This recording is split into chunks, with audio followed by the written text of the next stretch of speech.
Українці, українки, усі наші захисники і захисниці.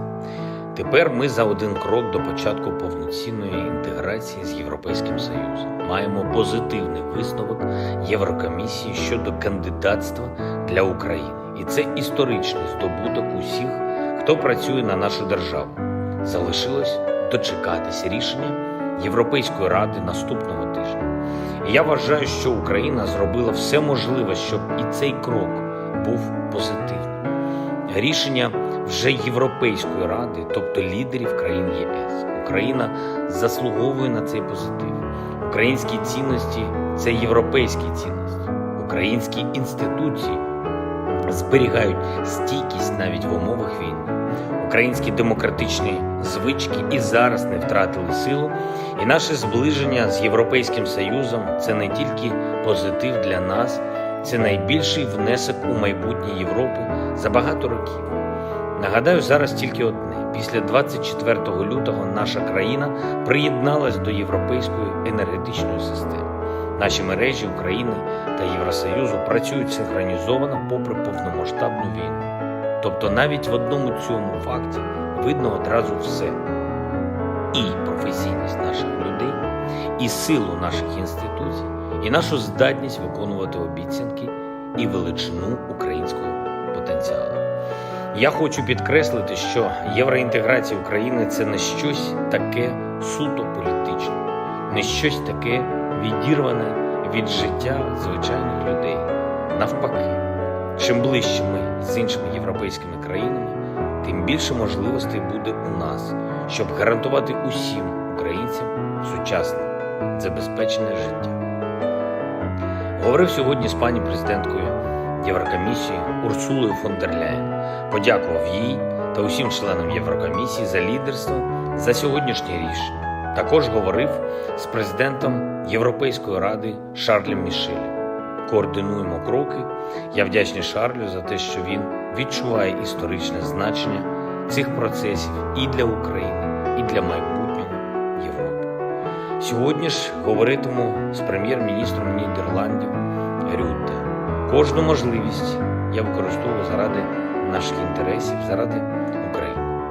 Під час вчорашнього візиту в Київ лідерів Франції, Німеччини, Румунії та Італії було зрозуміло, наскільки масштабні перспективи відкриваються і для нашої держави, і для всіх європейців, якщо будемо працювати і надалі разом.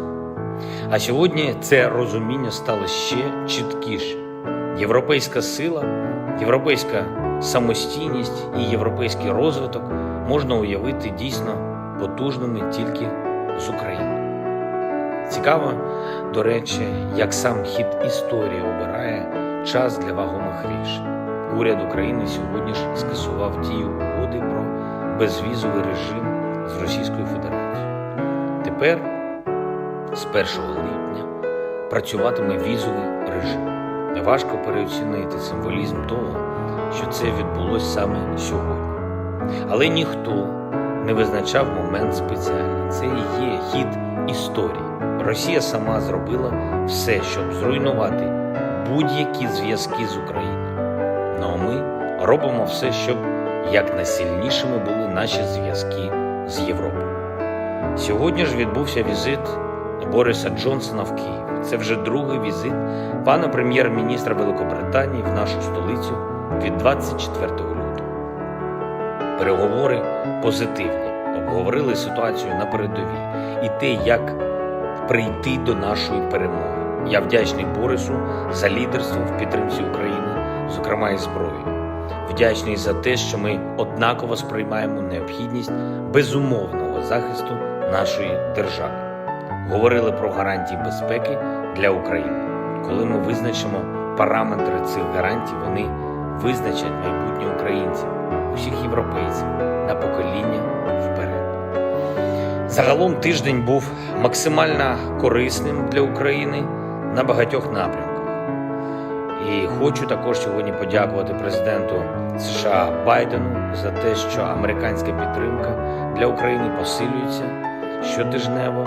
І цього тижня маємо вагомі результати на передовій, саме завдяки підтримці США. Щойно підписав нові укази про нагородження наших героїв.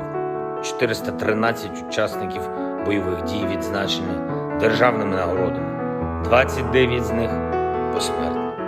І наостанок, сьогодні вже можу повідомити про це. Вдалося звільнити з полону Тайру, українського парамедика Юлію Паєвську. Я вдячний усім, хто працював на цей результат. Тайра вже вдома. Будемо працювати і надалі, щоб забрали усіх. Вічна слава усім, хто став на захист нашої незалежності і нашої свободи. Вічна пам'ять усім, хто загинув за Україну. Слава Україні!